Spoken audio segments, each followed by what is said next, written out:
They have guns. But I would be happy, I would be happy in a situation recognizing that if a bunch of terrorists came in here and there were people in here with guns, it's very unlikely that they would be able to carry out the kind of massacre that they did in Paris.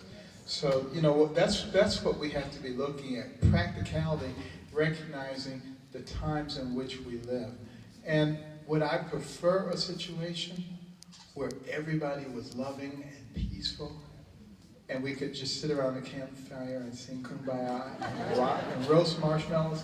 That would be much nicer, but that's not reality. We have to actually deal with reality, particularly in the world in which we live right now. The radical Islamist jihadists are an existential threat to this country. And we have to treat them like that. And what that means is we have to understand what is driving them. You know, they have a caliphate now, and they've been striving to have their own Islamic state. They have that now. And that now gives them a reason to go out and try to carry out their global jihadist mission.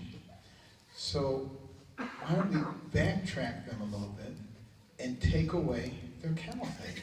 We just take all that land away from them. We take all the oil away from them. We shut down all of their monetary channels so that they can't pay people. You know, those are the kinds of things that make a difference. And then, you know, a few weeks ago, in conjunction with the Kurds, you know, we shut off all the supply routes to Sinjar, and you weakened that city. And then our special ops forces went in with the Kurdish troops, backed up by air support, and were able to take that softened target away from them. That was a major victory. That's something that can be done. Again, you look at that model, you know, that's a model that can be used in Mosul, and or Mosul, you know, whatever I say, the media say you pronounce it the wrong way, but it's a city up there, okay? They took it, okay?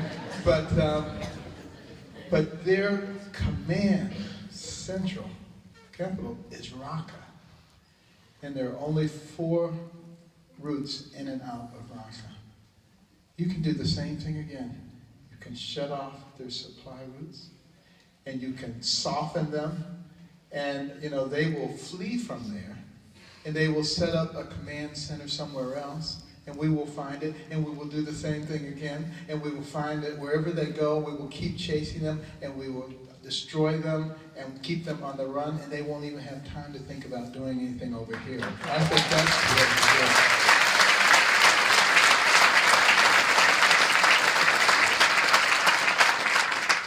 Because this country is worth saving.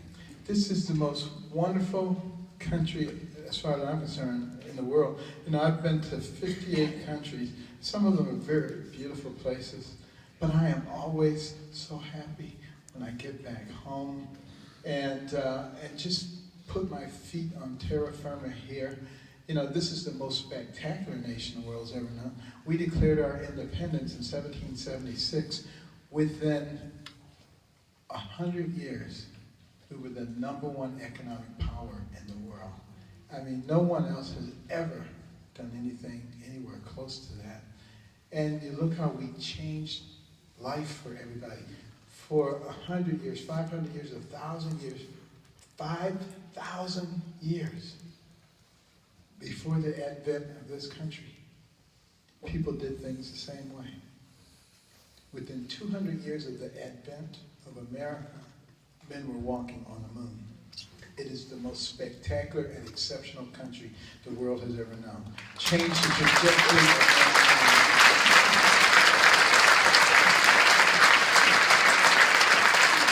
And I can tell you, that is the reason that I am not anxious to give away our values and principles for the sake of political correctness.